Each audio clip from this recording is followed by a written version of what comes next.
तो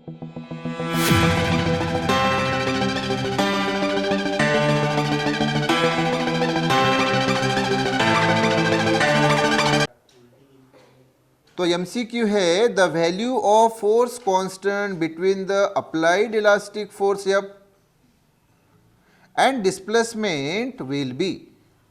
आपको force constant दिया है, ग्राफ दिया है, आपको y एक्सिस पे फोर्स दिया है, x एक्सिस पे डिस्प्लेसमेंट दिया है और वो एंगल थीटा दिया है 30 डिग्री और आपको फोर्स कांस्टेंट k की वैल्यू फाइंड करनी है। तो पहले जो फिगर है वो ड्रॉ कर लेते हैं। देखो ये x एक्सिस, ये y एक्सिस, ये ओरिजिन, y एक्सिस पे आपको दिया है ये फोर्स, x एक्सिस पे क्या दिया है, डिस्प्लेसमेंट दिया है।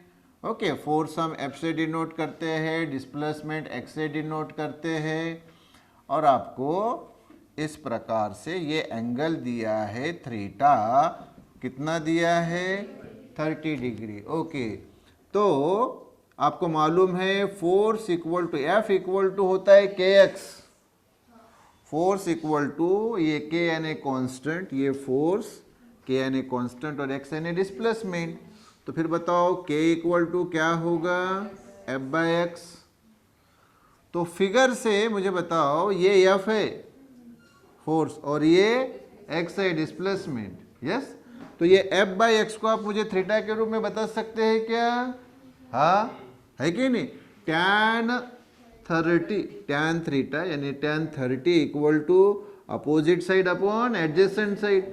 अपोजिट साइड ये कौन सी है, फोर्स, एडजेसेंट साइड क्या है, डिस्प्लेसमेंट।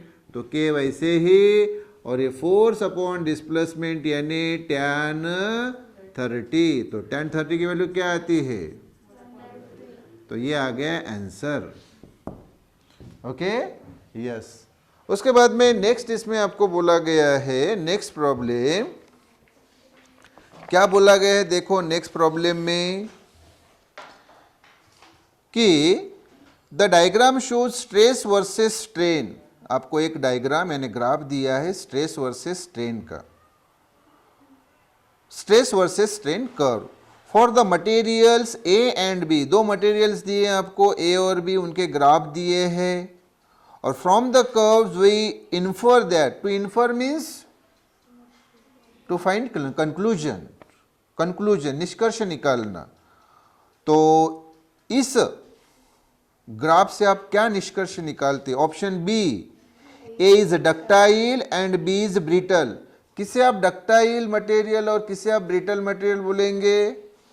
डक्टाइल जैसे कि वायर, वायर के ऊपर आपने फोर्स लगाया नीचे से तो वो पहले इलोंगेट होती है, क्या होती है, इलोंगेट होती है। इलोंगेशन होने के बाद उसमें क्या आती है, एक इलोंगेशन होने के बाद इल्ड पॉइंट आता है। इल्ड पॉइंट यानी वो पॉइंट, इल्ड पॉइंट यानी वो पॉइंट जहां पे अभी आपको फर्दर फोर्स ऐड करने की जरूरत नहीं, मास ऐड करने की जरूरत नहीं। जो आपने उसमें फोर्स या मास ऐड किया है उसी आधार पे वो वायर फर्दर इलोंगेट होगी और फिर एंड में उसमें क्या तैयार होगा, एक ब्रेकिंग पॉइंट यानी वीकेस्ट पॉइंट यानी नेक तैयार होगा और उसके अगले क्षण वो वायर उस नेक पे ब्रेक हो जाएगी।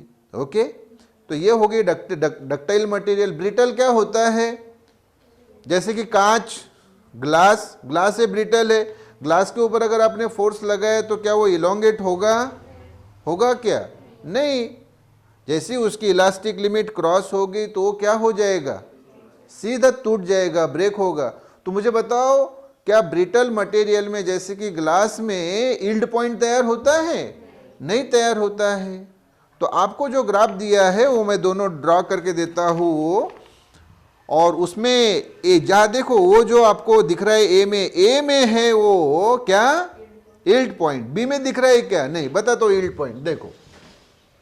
तो ये जो आपको ग्राफ दिया है ये एक्स एक्सिस, ये वाई एक्सिस, ये ओरिजिन और ये देखो ए मटेरियल के ग्राफ में आपको दिया है यील्ड पॉइंट, ये होता है यील्ड पॉइंट। क्लियर क्या?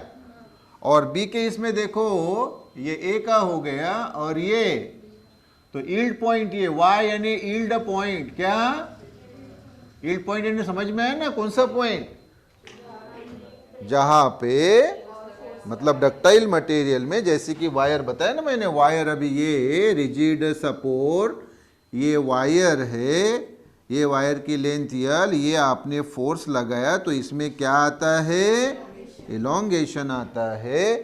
तो इलोंगेशन ये बढ़ते जाएगा जैसे जैसे आपने फोर्स यानी ही ये m इंटू जी, एम यानी क्या, मास यानी ही लोड, जैसे जैसे आप लोड बढ़ाते जाओगे यानी फोर्स बढ़ाते जाओगे तो इलोंगेशन बढ़ते जाएगा, और बढ़ते बढ़ते क्या होगा, एक यील्ड पॉइंट आएगा। क्या आएगा, एक यील्ड पॉइंट आएगा, जिस पॉइंट पे आपको फिर फर्दर उसमें वेट ऐड करने की जरूरत नहीं है, फर्दर वेट ऐड करने की जरूरत नहीं है, वो अपने आप ही क्या होगा, इलोंगेट होगा।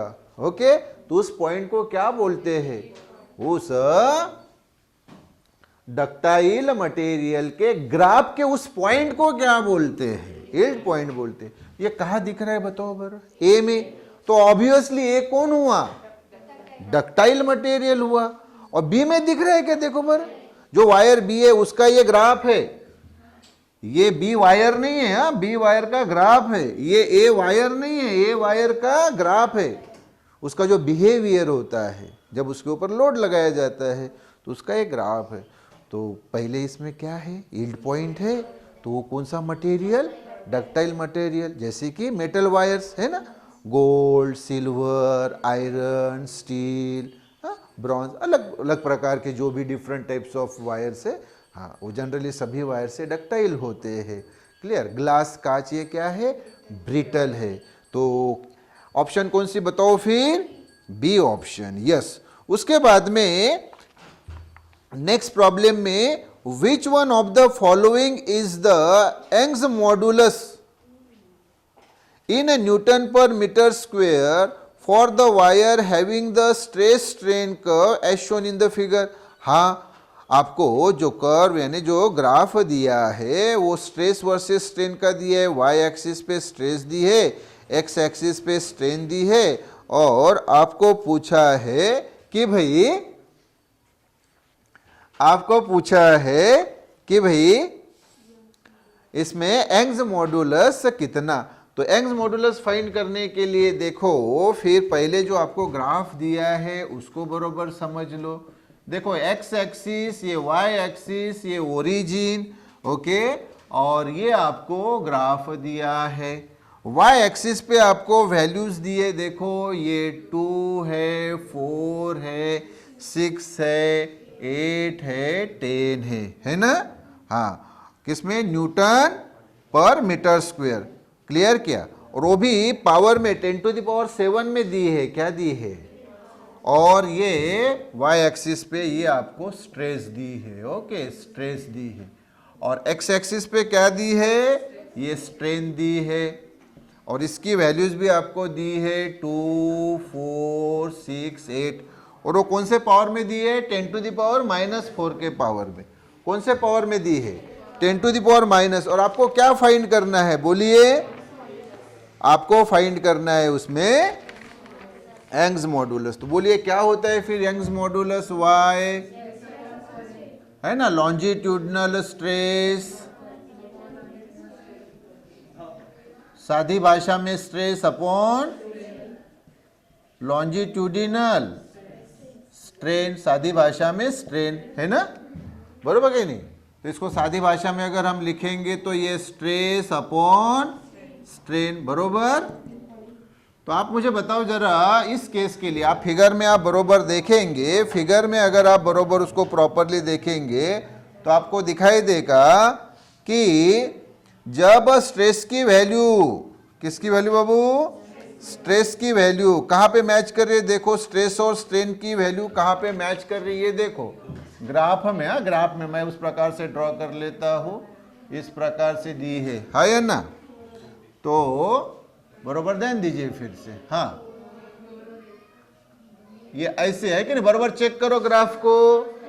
तो जब ये देखो स्ट्रेस 8 है तो स्ट्रेन कितनी है, 4, तो स्ट्रेस क्या है बताओ, 8 इंटू, अच्छा ये पावर दिया है ना, बोला देखो दिया है 10 टू द पावर -7, बरोबर क्या, 10 टू द पावर +7 -7, और स्ट्रेन देखो ये 4, ये क्या दिया है 10 टू द पावर -4, चेक करो है या ना।